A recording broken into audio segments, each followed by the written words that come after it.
ಆತ್ಮೀಯ ವಿದ್ಯಾರ್ಥಿನಿಯರೇ, ಇಲ್ಲಿ ಕ್ವಶನ್ ಪೇಪರ್ನ ಒಂದು ಪ್ರಾಬ್ಲಮ್ ಇದೆ ಕ್ಯಾಶ್ ಫ್ಲೋ ಸ್ಟೇಟ್ಮೆಂಟಲ್ಲಿ ಮ್ಯಾನೇಜ್ಮೆಂಟ್ ಅಕೌಂಟಿಂಗ್. ಆ ಒಂದು ಪ್ರಾಬ್ಲಮನ್ನು ಸಾಲ್ವ್ ಮಾಡ್ತಾ ಇದ್ದೀನಿ. ಒಂದಿಷ್ಟು ಮೈನರ್ ಚೇಂಜಸ್ಗಳು ಇರೋದ್ರಿಂದ ನಾವು ಬಿಡಿಸಿರೋ ಪ್ರಾಬ್ಲಮ್ಗಳಿಗಿಂತ ಈ ಒಂದು ಪ್ರಾಬ್ಲಮ್ನ ಸಾಲ್ವ್ ಮಾಡ್ತಾ ಇದ್ದೀನಿ. ಇಲ್ಲಿ as usual additional information check ಮಾಡೋದಾದರೆ ಡಿವಿಡೆಂಡ್ ಪೇಮೆಂಟ್ ಮಾಡಿದ್ದಿದೆ and depreciation written off on building ₹10,000, machinery ₹14,000 ಇದೆ. ಇನ್ನು ಇನ್ಕಮ್ ಟ್ಯಾಕ್ಸ್ ಪೇಡ್ ಇದೆ. ಸೊ ಇಲ್ಲಿ ಆ್ಯಸ್ ಯೂಶ್ವಲ್ ನಮಗೆ ಪ್ರೊವಿಷನ್ ಫಾರ್ ಟ್ಯಾಕ್ಸೇಷನ್ ಬ್ಯಾಲೆನ್ಸ್ ಶೀಟಲ್ಲೂ ಇರೋದ್ರಿಂದ ಪ್ರೊವಿಷನ್ ಫಾರ್ ಟ್ಯಾಕ್ಸೇಷನ್ ಅನ್ನೋ ಒಂದು ಅಕೌಂಟನ್ನು ಪ್ರಿಪೇರ್ ಮಾಡಬೇಕಾಗುತ್ತೆ, ಲೆಡ್ಜರ್ ಅಕೌಂಟ್. ಅದ್ರ ಜೊತೆಗೆ ಡಿಪ್ರೇಷನ್ ರಿಟರ್ನ್ ಆಫ್ ಆನ್ ಬಿಲ್ಡಿಂಗ್ 10,000 ಮತ್ತು ಮಷಿನರಿ 14,000 ಇದೆ. ನಮಗಲ್ಲಿ ನೀವಿಲ್ಲಿ ಲ್ಯಾಂಡ್ ಆ್ಯಂಡ್ ಬಿಲ್ಡಿಂಗು ಮತ್ತು ಪ್ಲ್ಯಾಂಟ್ ಆ್ಯಂಡ್ ಮೆಷಿನ್ನ ಚೆಕ್ ಮಾಡೋದಾದರೆ ಗೊತ್ತಾಗುತ್ತೆ. ಲ್ಯಾಂಡ್ ಆ್ಯಂಡ್ ಬಿಲ್ಡಿಂಗ್ 1,00,000 ಇದ್ದದ್ದು 90,000 ಆಗಿದೆ. ಸೊ ಅದರ ಅರ್ಥ ಏನು ಅಂದರೆ 10,000 ರೆಡ್ಯೂಸ್ ಆಗಿದೆ ಅಂತ. ನಾವಿಲ್ಲಿ ಅದನ್ನ ಸೇಲ್ಸ್ ಅಂತ ಕನ್ಸಿಡರ್ ಮಾಡ್ಬೋದು. ಬಟ್ ಅಡಿಷನಲ್ ಇನ್ಫಾರ್ಮೇಷನ್ ಅವರೇ ಹೇಳಿದ್ದಾರೆ ಬಿಲ್ಡಿಂಗ್ 10,000 ಏನಾಗಿದೆ, ಕಡಿಮೆ ಆಗಿದೆ, ಡಿಪ್ರೇಷನ್ ಆಗಿದೆ ಅಂತ. ಹೀಗಾಗಿ ಲ್ಯಾಂಡ್ ಆ್ಯಂಡ್ ಬಿಲ್ಡಿಂಗ್ನ ಅಕೌಂಟನ್ನು ಪ್ರಿಪೇರ್ ಮಾಡುವಂಥ ಅವಶ್ಯಕತೆ ಇಲ್ಲ. ಬಿಕಾಸ್ ಆ 10,000 ಏನು ಅಂದರೆ ಡಿಪ್ರೇಷನ್ ಆಗಿದ್ದು ಅಂತ. ಇನ್ನು ಪ್ಲ್ಯಾಂಟ್ ಆ್ಯಂಡ್ ಮೆಷಿನರಿ ಅಕೌಂಟನ್ನು ನಾವು ಇಲ್ಲಿ ಪ್ರಿಪೇರ್ ಮಾಡಲೇಬೇಕು. ಬಿಕಾಸ್ 1,00,000 ಇದ್ದದ್ದು 1,19,000 ಆಗಿದೆ. ಬಟ್ ಡಿಪ್ರೇಷನ್ ಎಷ್ಟಿದೆ ಅಂದರೆ ಮಷಿನರಿ ಮೇಲೆ 14% ಇದೆ. ಹೀಗಾಗಿ ಪ್ಲ್ಯಾಂಟ್ ಆ್ಯಂಡ್ ಮಷಿನರಿ ಅಕೌಂಟನ್ನು ಪ್ರಿಪೇರ್ ಮಾಡಬೇಕು. ಸೊ ಹಾಗಾದರೆ ಪ್ರೊವಿಷನ್ ಫಾರ್ ಟ್ಯಾಕ್ಸೇಷನ್ ಅಕೌಂಟನ್ನು ಪ್ರಿಪೇರ್ ಮಾಡೋದಾದರೆ ಇಲ್ಲಿ ನೋಡೋಣ. So provision for taxation is an liability. ಹೀಗಾಗಿ ಅದು the opening balance credit side ಬರುತ್ತೆ. By balance brought down, by balance brought down. Provision for taxation opening balance ಎಷ್ಟಿದೆ ಅಂತಂದರೆ 32,000 ಇದೆ. ಆ್ಯಂಡ್ ಈ ವರ್ಷ ಕರೆಂಟ್ ಇಯರ್ಲಿ ಪೇಮೆಂಟ್ ಮಾಡಿರೋದನ್ನು ನಾವು ಡೆಬಿಟ್ ಸೈಡ್ ಬರ್ಕೊಳ್ತೀವಿ. ಟು ಬ್ಯಾಂಕ್ ಅಕೌಂಟ್ ಅಂತ ಬರೀಬೋದು ಅಥವಾ ಟ್ಯಾಕ್ಸ್ ಪೇಡ್ ಅಂತ ಬರೀಬೋದು. ಟ್ಯಾಕ್ಸ್ ಪೇಡ್ ಈ ವರ್ಷ ನಮಗೆ ಕರೆಂಟ್ ಇಯರ್ಲಿ 28,000 ಟ್ಯಾಕ್ಸನ್ನು ಪೇಮೆಂಟ್ ಮಾಡಿದ್ದಾರೆ. ಇರೋದು ಇಷ್ಟೇ ಆಗಿರೋದ್ರಿಂದ by balance brought down 32,000 opening balance. ಇನ್ನು ಇಲ್ಲಿ ಕ್ಲೋಸಿಂಗ್ ಬ್ಯಾಲೆನ್ಸನ್ನು ಬರ್ಕೊಂಡ್ಬಿಡ್ತೀವಿ. To balance carried down. ನಾವಿಲ್ಲಿ ನೋಡ್ಬೋದು provision for taxation 35,000 closing balance ಇದೆ. This is 35,000. ಸೊ ಎರಡು ಕಡೆಯಲ್ಲಿ ಬೋತ್ ಸೈಡಲ್ಲಿ ಇದು ಹೈಯೆಸ್ಟ್ ಇರೋದು 8, ಇದು 13, 1 63,000. ಇಲ್ಲಿ 63,000 ನೀವು ಬರೆಯೋದಾದರೆ ಇಲ್ಲೊಂದು ಬ್ಯಾಲೆನ್ಸ್ ಬರುತ್ತೆ. This is current year balance. ಅಥವಾ ಬೈ ಅದನ್ನು ನಾವು by profit and loss account ಅಂತ ಕೂಡ ಕರೀಬೋದು. Profit and loss account balancing figure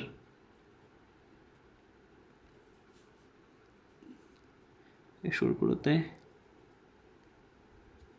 31,000. So 31,000 ಏನಂತ ಹೇಳಿದ್ರೆ ಅಲ್ಲಿ ಬ್ಯಾಲೆನ್ಸ್ ಉಳ್ಕೊಳ್ಳುವಂಥದ್ದು, ಅದು ಕರೆಂಟ್ ಇಯರ್ನ ಪ್ರಾವಿಷನ್ ಆಗಿರುವಂಥದ್ದು. ಇನ್ನು plant and machinery as usual plant and machinery ಅಂತ ಬಂದಾಗ ಅಸೆಟ್ ನಾವು ಓಪನಿಂಗ್ ಬ್ಯಾಲೆನ್ಸನ್ನು ಡೆಬಿಟ್ಸೇ ಬರ್ಕೊಳ್ತೀವಿ. To balance brought down plant and ಮಷಿನರಿಗೆ ಓಪನಿಂಗ್ ಬ್ಯಾಲೆನ್ಸ್ 1,00,000 ಇದೆ. So write year 1,00,000. And current ಇಯರ್ಲಿ ಅದರ ಮೇಲೆ ಹಾಕಿರುವಂತಹ ಡಿಪ್ರೇಷನ್ನ ಎಷ್ಟಿದೆ? ಮಷಿನರಿ ಮೇಲೆ 14,000 ಇದೆ. ಸೊ ಹೀಗಾಗಿ by depreciation account that is 14,000. ಇನ್ನು ಬರೀ ಯಾವುದೇ ರೀತಿಯ ಸೇಲ್ಸ್ ಏನೂ ಆಗಿಲ್ಲ ಅಲ್ಲಿ. ಈಗ ಕ್ಲೋಸಿಂಗ್ ಬ್ಯಾಲೆನ್ಸನ್ನು ಬರಿತೀವಿ. ಬೈ ಬ್ಯಾಲೆನ್ಸ್ ಕ್ಯಾರಿಡ್ ಡೌನ್ ಅಲ್ಲಿ ಕ್ಲೋಸಿಂಗ್ ಬ್ಯಾಲೆನ್ಸ್ 1,19,000 ಇದೆ. ಸೊ ಹೀಗಾಗಿ ಅದನ್ನು ಟೋಟಲ್ ಮಾಡಿದರೆ ನಮಗೊಂದು ಬ್ಯಾಲೆನ್ಸ್ ಸಿಗುತ್ತೆ. ಸೊ 1,33,000. ಇಲ್ಲಿ ಏನು 33,000 ಬ್ಯಾಲೆನ್ಸ್ ಉಳ್ಕೊಳ್ಳುತ್ತೆ that is to cash account. ಅದನ್ನು ನಾವು ಪರ್ಚೇಸ್ ಅಂತ ಬರ್ಕೊಳ್ಬೋದು. ಅದು ಪರ್ಚೇಸ್ ಆಗಿರುತ್ತೆ. ಸೊ ಇಲ್ಲಿ ಎರಡು ಅಕೌಂಟನ್ನು ಪ್ರಿಪೇರ್ ಮಾಡಿದ್ದೀವಿ. ಆ್ಯಕ್ಚುಲಿ ನಾವು ಇದನ್ನು ಅಕೌಂಟ್ ಪ್ರಿಪೇರ್ ಮಾಡೋಂಥ ಅವಶ್ಯಕತೆ ಇಲ್ಲ land and building. Because land and building 1,00,000 ಇದ್ದು 90,000 ಆಗಿದೆ. ಅದರಲ್ಲಿ 10,000 ಏನಾಗಿದೆ ಅಂತಂದರೆ ಡಿಪ್ರೇಷನ್ ಇದೆ. ಹೀಗಾಗಿ ಅದು ಸೇಲ್ಸು ಅಲ್ಲ ಪರ್ಚೇಸು ಅಲ್ಲ ಅನ್ನೋ ಕಾರಣಕ್ಕೆ ಬಿಟ್ಬಿಡುವಂಥದ್ದು. ಸೊ ದಿಸ್ ಇಸ್ ನಮಗೆ ಬೇಕಾಗಿರುವಂಥ ಎರಡು ಅಕೌಂಟ್ಸ್ಗಳು.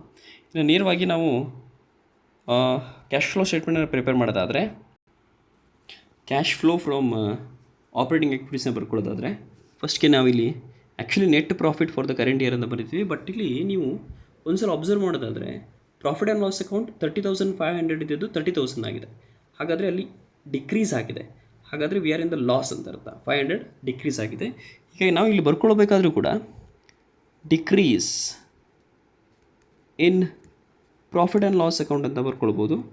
ಆ ಅಮೌಂಟನ್ನು ನಾವು 500 ಡಿಕ್ರೀಸ್ ಆಗಿದೆ ಅದನ್ನು ಬ್ರ್ಯಾಕೆಟಲ್ಲಿ ಬರೆಯುವಂಥದ್ದು, ಬಿಕಾಸ್ ದಟ್ ಈಸ್ ಡಿಕ್ರೀಸ್ ಅನ್ನೋ ಕಾರಣಕ್ಕೆ.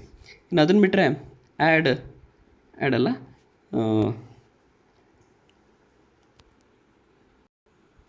Adjustments for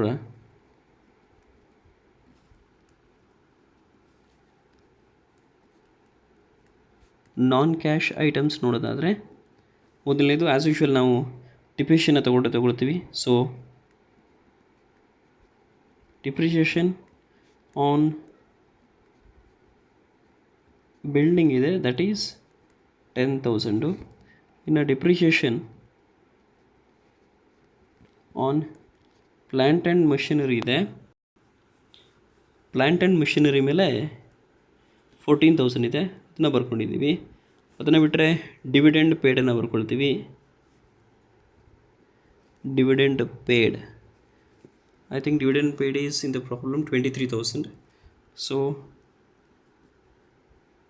23,000. ಇನ್ನು ಅದನ್ನು ಬಿಟ್ಟರೆ ಜನರಲ್ ರಿಸರ್ವ್ ಇನ್ಕ್ರೀಸ್ ಆಗಿದೆ. ಸೊ ಇನ್ಕ್ರೀಸಿನ ಜನರಲ್ ರಿಸರ್ವ್ನ ಬರೀಬೇಕಾಗತ್ತೆ. So write it, increase in general reserve that is 10,000, ಅದನ್ನು ಬರೆದಿದ್ದೀವಿ. ಆ್ಯಂಡ್ ಜೊತೆಗೆ ಕರೆಂಟ್ ಇಯರ್ನ ಪ್ರಾವಿಷನ್ ಇದೆ, ನಾವು ಅಕೌಂಟಲ್ಲಿ ಅದನ್ನು ಪ್ರಿಪೇರ್ ಮಾಡಿದ್ವಿ. So provision for tax, provision for tax find out ಮಾಡಿದ್ದೀವಿ, ದಟ್ ಈಸ್ 31,000. ಸೊ ಅದನ್ನು ಕೂಡ ಇಲ್ಲಿ ಬರೀಬೇಕಾಗುತ್ತೆ. ಅದ್ರ ಜೊತೆಗೆ ನಾವು ಇನ್ನೊಂದು ಇಲ್ಲಿ ಗಮನಿಸಬೇಕು, ನಮಗೆ ಎಕ್ಸ್ಟ್ರಾ ಇರೋದು ಏನಂತ ಹೇಳಿದ್ರೆ ಗುಡ್ ವಿಲ್ ಇದೆ. You can see here good will. So first year ಅದು 5,000 ಇದೆ, ನೆಕ್ಸ್ಟ್ ಇಯರ್ 5,000 ಇಲ್ಲ. ಸೊ ಗುಡ್ ವಿಲ್ ಅನ್ನುವಂಥದ್ದು ಏನಾಗಿದೆ ಹಾಗಾದರೆ ರಿಟರ್ನ್ ಆಫ್ ಆಗಿದೆ ಅಂತ ಅರ್ಥ. ಸೊ 2022ರಲ್ಲಿ 5,000 ಇದ್ದದ್ದು 2029ರಲ್ಲಿ ನಿಲ್ ಇದೆ, 23ರಲ್ಲಿ ನಿಲ್ ಇದೆ ಅಂತ ಹೇಳಿದ್ರೆ ಅದರ ಅರ್ಥ ದ್ಯಾಟ್ ಈಸ್ ರಿಟರ್ನ್ ಆಫ್ ಅಂತ ಅರ್ಥ. ಸೊ ಹೀಗಾಗಿ ರಿಟರ್ನ್ ಆಫ್ ಅಥವಾ ಗುಡ್ ವಿಲ್ ರಿಟರ್ನ್ ಆಫನ್ನು ಬರೀಬೇಕಾಗತ್ತೆ. Goodwill written off that is 5,000. So ನಾವಿಲ್ಲಿ ಮುಖ್ಯವಾಗಿ ಗಮನಿಸಬೇಕಾಗಿರೋದು ಈ ಗುಡ್ ವಿಲ್ ರಿಟರ್ನ್ ಆಫ್ ಅನ್ನುವಂಥದ್ದು. ಇದು ನಮಗೆ ಸಡನ್ನಾಗಿ ಗೊತ್ತಾಗಲ್ಲ, ಬಟ್ ನೀವು ಕನ್ಫರ್ಮ್ ಮಾಡ್ಕೊಳ್ಬೇಕು. ಗುಡ್ ವಿಲ್ 2022ರಲ್ಲಿ ಇದೆ, 2023ರಲ್ಲಿ ಇಲ್ಲ ಅಂತ ಹೇಳಿದ್ರೆ ಅದು ರಿಟರ್ನ್ ಆಫ್ ಆಗಿದೆ ಅಂತ. So written off, goodwill written ಆಫನ್ನು ನಾವು ನಾನ್ ಕ್ಯಾಶ್ ಐಟಮ್ ಅಂತ ಕನ್ಸಿಡರ್ ಮಾಡ್ತೀವಿ, ಇಲ್ಲಿ ಬರಿತೀವಿ. ಸೊ ಟೋಟಲ್ ಮಾಡಿದಾಗ it will comes around 93,000. So 93,000 500 less ಮಾಡುವಂಥದ್ದು, ಉಳಿಯುವಂಥದ್ದು 92,500. This is called operating profit before changes in working capital ಅಂತ ಬರಿತೀವಿ. ಸೊ ವರ್ಕಿಂಗ್ ಕ್ಯಾಪಿಟಲ್ ಚೇಂಜಸ್ ನೋಡೋದಾದರೆ ನಾವಿಲ್ಲಿ ನಮಗೆ ಸ್ಟಾಕ್ ಇದೆ, ಡಿಕ್ರೀಸ್ ಆಗಿದೆ, ಡೆಟಾರ್ಸ್ ಡಿಕ್ರೀಸ್ ಆಗಿದೆ. ಸೊ ಎರಡೂ ಡಿಕ್ರೀಸ್ ಆಗಿರುವಂಥದ್ದು ನಾವಿಲ್ಲಿ ಬರೀತೀವಿ. Add decrease in assets, current assets ನೋಡೋದಾದರೆ ಇಲ್ಲಿ ಸ್ಟಾಕ್ ಎರಡೂ ಕೂಡ ಡಿಕ್ರೀಸ್ ಆಗಿದೆ. ಸೊ ಡಿಕ್ರೀಸ್ ಇನ್ ಸ್ಟಾಕ್ ಅದೆಷ್ಟು ಡಿಕ್ರೀಸ್ ಆಗಿದೆ ಅಂತ ಹೇಳಿದ್ರೆ 26,000 ಆಗಿದೆ. ನೀವು ಪ್ರಾಬ್ಲಮನ್ನು ಬಿಡಿಸಬೇಕಾದ್ರೆ ನಿಮ್ಗೆ ಗೊತ್ತಾಗುತ್ತೆ. ಇನ್ನು ಡೆಟಾರ್ಸ್ ಡಿಕ್ರೀಸ್ ಆಗಿದೆ, ಡೆಟಾರ್ಸ್ 75 ಇದ್ದದ್ದು 63,200 ಆಗಿದೆ. ಡಿಕ್ರೀಸ್ ಇನ್ ಡೆಟಾರ್ಸ್, ನೋಡೋದಾದರೆ the amount will comes around 11,800 decrease ಆಗಿರುವಂಥದ್ದು. ಇನ್ನು ಕ್ರೆಡಿಟರ್ಸ್, ಅಸೆಟ್ ಸೈಡ್ ಚೆಕ್ ಮಾಡೋದು, ಲಯಬಿಲಿಟಿ ಸೈಡ್ ಚೆಕ್ ಮಾಡೋದಾದರೆ ಆ್ಯಕ್ಚುಲಿ ಇನ್ಕ್ರೀಸ್ ಇನ್ ಲಯಬಿಲಿಟೀಸ್ ಬರೀಬೇಕು, ಇರೋದು ಒಂದೇ ಅಲ್ಲಿ ಲಯಬಿಲಿಟಿ ಕ್ರೆಡಿಟರ್ಸ್, ಅದು ಕೂಡ ಡಿಕ್ರೀಸ್ ಆಗಿದೆ. ಸೊ ಹೀಗಾಗಿ ಇದನ್ನು ಟೋಟಲ್ ಮಾಡ್ತಿದ್ವಿ ನಾವು ಅಷ್ಟೇ.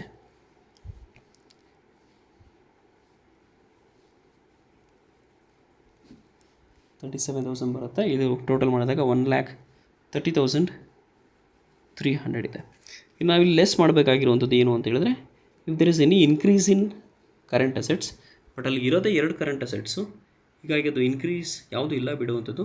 ಇನ್ನು ಕ್ರೆಡಿಟರ್ಸ್ ಡಿಕ್ರೀಸ್ ಆಗಿದೆ, ನಾವು ಡಿಕ್ರೀಸ್ ಇನ್ ಕರೆಂಟ್ ಲಯಬಿಲಿಟೀಸನ್ನು ಲೆಸ್ ಮಾಡ್ತೀವಿ, ಹೀಗಾಗಿ decrease in creditors. So decrease in creditors 50,000 ಇದ್ದದ್ದು 37,200 ಆಗಿದೆ. ನೀವು ನೋಡ್ಬೋದು ನೀವು 37,200 ಆಗಿದೆ.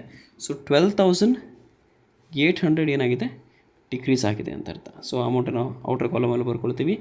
12,800 ಡಿಕ್ರೀಸ್ ಆಗಿರುವಂಥದ್ದು. ಇದನ್ನು ಲೆಸ್ ಮಾಡಿದರೆ ನಿಮಗೆ 1,17,500 ಉಳ್ಕೊಳ್ಳುತ್ತೆ. ಓಕೆ, ಸೊ ಈ ಒಂದು ಅಮೌಂಟಿಗೆ ನಾವು cash generated from operating activity ಅಂತ ಕರಿತೀವಿ. ಇದರಲ್ಲಿ ಟ್ಯಾಕ್ಸನ್ನು ಲೆಸ್ ಮಾಡಬೇಕು. Less tax paid. So current ಇರಲಿ ನಾವು ಟ್ಯಾಕ್ಸ್ ಪೇಮೆಂಟ್ ಮಾಡಿದ್ದು ಎಷ್ಟು ಅಂತ ಹೇಳಿದ್ರೆ ಇಲ್ಲಿದೆ ಪ್ರಾಬ್ಲಮ್ ಒಳಗಡೆಗೆ. That is income tax paid during the year 28,000 less ಮಾಡ್ತೀವಿ. ಸೊ ಲೆಸ್ ಮಾಡಿ ಆದಮೇಲೆ ನಮಗೆ 89,500 ಬರುತ್ತೆ. This is net cash net cash flow from operating activities. Okay, ಇನ್ನು ನಾವು ಸೆಕೆಂಡ್ ಒನ್ ನೋಡೋದಾದರೆ ಕ್ಯಾಶ್ ಫ್ಲೋ ಫ್ರಾಮ್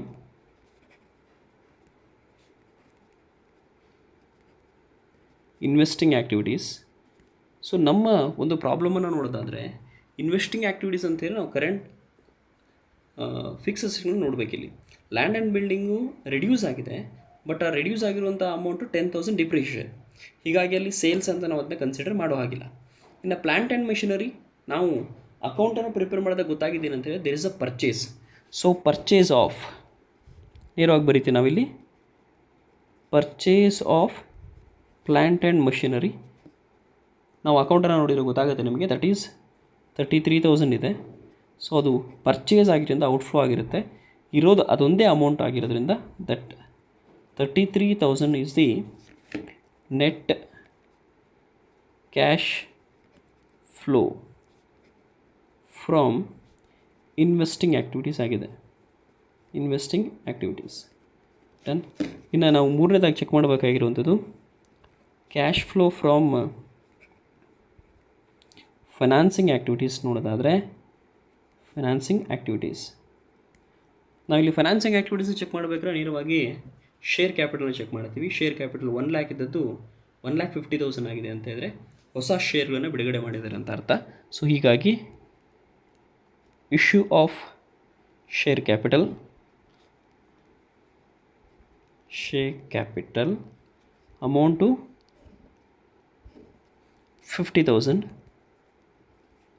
ಇಶ್ಯೂ ಅಂತ ಹೇಳಿ ಇನ್ಕ್ರೀಸ್ ಆಗುತ್ತೆ ಯಾವಾಗ ಬಂದಿರುವಂಥ ಅಮೌಂಟು. ಅದಾದಮೇಲೆ ನೆಕ್ಸ್ಟ್ ನಾವು ನೋಡಬೇಕಾಗಿರೋದು ಏನಂತ ಹೇಳಿದ್ರೆ ಬ್ಯಾಂಕ್ ಲೋನು 70,000 ಇದ್ದದ್ದು ನಿಲ್ ಆಗಿದೆ. ಹಾಗಾದರೆ ಬ್ಯಾಂಕ್ ಲೋನ್ ರೀಪೇಮೆಂಟ್ ಆಗಿದೆ ಅಂತ ಅರ್ಥ. ಸೊ ಇಲ್ಲಿ ಬರೀಬೇಕಾದ್ರೆ ರೀಪೇಮೆಂಟ್ ಆಫ್ ಬ್ಯಾಂಕ್ ಲೋನ್ ಬರಿತೀವಿ. ಬ್ಯಾಂಕ್ ಲೋನ್ ದಟ್ ಈಸ್ 70,000 ಅದು ರೀಪೇಮೆಂಟ್ ಆಗಿದ್ದರಿಂದ ಔಟ್ಫ್ಲೋ ಆಗಿರುತ್ತೆ ಬರೀತೀವಿ. ಇನ್ನು ಆ್ಯಸ್ ಯೂಶ್ವಲ್ ಡಿವಿಡೆಂಡ್ ಪೇಯ್ಡ್ ಇದೆ, ಡಿವಿಡೆಂಡ್ ಪೇಯ್ಡನ್ನು ಕೂಡ ಬರಿತೀವಿ. ಡಿವಿಡೆಂಡ್ ಪೇಯ್ಡ್ ಪ್ರಾಬ್ಲಮಲ್ಲಿ ನಾವು ನೋಡಿದ್ದೀವಿ ಆಲ್ರೆಡಿ ಎಷ್ಟಿದೆ ಅಂತೇಳಿ 23,000 ಇದೆ. ಸೊ 23,000 ಪೇಮೆಂಟ್ ಆಗಿರೋದು ಔಟ್ಫ್ಲೋ ಆಗಿರುತ್ತೆ. ಇಷ್ಟನ್ನು ನಾವು ಪ್ರಾಬ್ಲಮ್ನಲ್ಲಿ ಲೆಕ್ಕ ಮಾಡೋದಾದರೆ ಇಲ್ಲಿ ನಮಗೆ on the base of this 43,000 outflow ಬರುತ್ತೆ. ಸೊ ಈ ರೀತಿ ಬರೀತೀವಿ. So that is nothing but net cash flow from financing activities ಇದಿರುವಂಥದ್ದು. ನೀವೆಲ್ಲವನ್ನು ಟೋಟಲ್ ಮಾಡೋದಾದರೆ ಕಂಟಿನ್ಯೂಷನ್ ನೆಕ್ಸ್ಟ್ ಕಾಲಮಲ್ಲಿ ನೆಕ್ಸ್ಟ್ ಪೇಜಲ್ಲಿ ಮಾಡುವಂಥದ್ದು. ಸೊ ಇಲ್ಲಿ net cash flow from operating activities positive amount ಇದೆ 89,500. ಇನ್ನು ಇನ್ವೆಸ್ಟಿಂಗ್ ಆ್ಯಕ್ಟಿವಿಟೀಸಿಂದ 33,000 ಇದೆ negative amount. Cash flow from financing ಆ್ಯಕ್ಟಿವಿಟೀಸಿಂದ 43,000 ನೆಗೆಟಿವ್ ಅಮೌಂಟ್. ಸೊ ಇನ್ಕ್ರೀಸ್ ಆಗಿದೆ ಡಿಕ್ರೀಸ್ ಆಗಿದೆ ಒಂದ್ಸಲ ಚೆಕ್ ಮಾಡಬೇಕು ನೀವು. ನಮಗೆ ಇಲ್ಲಿ on the base of this calculate ಮಾಡಿದರೆ ಗೊತ್ತಾಗುವಂಥದ್ದು ಏನು ಅಂತ ಹೇಳಿದ್ರೆ ನಾವು ಕ್ಯಾಲ್ಕುಲೇಷನ್ ಮಾಡಿದಾಗ ಅಲ್ಲಿ ಇನ್ಕ್ರೀಸ್ ಆಗಿದೆ. ಸೊ ಅಲ್ಲಿ ಬರಿತೀವಿ increase in cash and cash equivalents ಅಂತ ಬರೆದಿರ್ತೀವಿ. ಸೊ ಎಷ್ಟು ಇನ್ಕ್ರೀಸ್ ಆಗಿದೆ ಅಂತ ಹೇಳಿದ್ರೆ 500 ಇನ್ಕ್ರೀಸ್ ಆಗಿದೆ, 13,500 ಇನ್ಕ್ರೀಸ್ ಆಗಿದೆ. ಇದಕ್ಕೆ ನಾವು ಅಡ್ಜಸ್ಟ್ಮೆಂಟನ್ನು ಮಾಡುವಂಥದ್ದು, that is cash and cash equivalents at the beginning. ನೀವು ನೋಡೋದಾದರೆ ಪ್ರಾಬ್ಲಮಲ್ಲಿದೆ, ಕ್ಯಾಶ್ ಮತ್ತು ಬ್ಯಾಂಕ್ ಬಿಗಿನಿಂಗಲ್ಲಿ ಕ್ಯಾಶ್ 500 ಇದೆ, ಬ್ಯಾಂಕ್ 2000 ಇದೆ. ಸೊ ಹಾಗಾದರೆ ಇಲ್ಲಿ ಬರೀಬೇಕಾಗಿರೋದು 2500. ಇದನ್ನು ಟೋಟಲ್ ಮಾಡಿದರೆ we will get 16,000. So this is called cash and cash equivalents at the end. So ನಮ್ಮ ಪ್ರಾಬ್ಲಮಲ್ಲಿರುವಂತಹ ಕ್ಯಾಶ್ ಆ್ಯಂಡ್ ಕ್ಯಾಶ್ ಈಕ್ವಲೆಂಟ್ಸ್ ಕೂಡ ಇಲ್ಲಿ 1000 ಇದೆ. ಸೊ 1000 ಕ್ಯಾಶ್ ಇದೆ ಆ್ಯಂಡ್ 15,000 ಇದೆ ಅಂತ ಹೇಳಿದ್ರೆ ಬ್ಯಾಂಕ್ ಅಮೌಂಟ್ ಇದೆ. So 16,000 total. ಸೊ ಇಲ್ಲಿರುವಂಥ ಅಮೌಂಟು ಕೂಡ 16,000 ಅಂತ. ಈ ಒಂದು ಪ್ರಾಬ್ಲಮಲ್ಲಿ ನಾವು ಹೊಸದಾಗಿ ನೋಡಬೇಕಾಗಿರೋದು ಏನು ಅಂತ ಹೇಳಿದ್ರೆ, ಗುಡ್ ವಿಲ್ ರಿಟರ್ನ್ ಆಫ್ ಆಗಿದೆ ಅನ್ನುವಂಥದ್ದು. Good will if it is reduced, good will ಅಂತ ಹೇಳಿದರೆ ಕಡಿಮೆ ಆಗಿದೆ ಅಂತ ಹೇಳಿದರೆ ಅದು ರಿಟರ್ನ್ ಆಫ್ ಆಗಿದೆ ಅಂತ ಅರ್ಥ ಮಾಡ್ಕೊಳ್ಬೇಕು. ಸೊ ರಿಟರ್ನ್ ಆಫ್ ಆಗಿರೋ ಗುಡ್ ವಿಲ್ಲನ್ನು ನಾವು ನಾನ್ ಕ್ಯಾಶ್ ಐಟಮ್ ಅಂತ ಟ್ರೀಟ್ ಮಾಡ್ತೀವಿ. ನಾನ್ ಕ್ಯಾಶ್ ಐಟಮನ್ನು ಆಪ್ರೇಟಿಂಗ್ ಆ್ಯಕ್ಟಿವಿಟೀಸಲ್ಲಿ ನಾವು ಆ್ಯಡ್ ಮಾಡಬೇಕಾಗತ್ತೆ. Okay, thank you.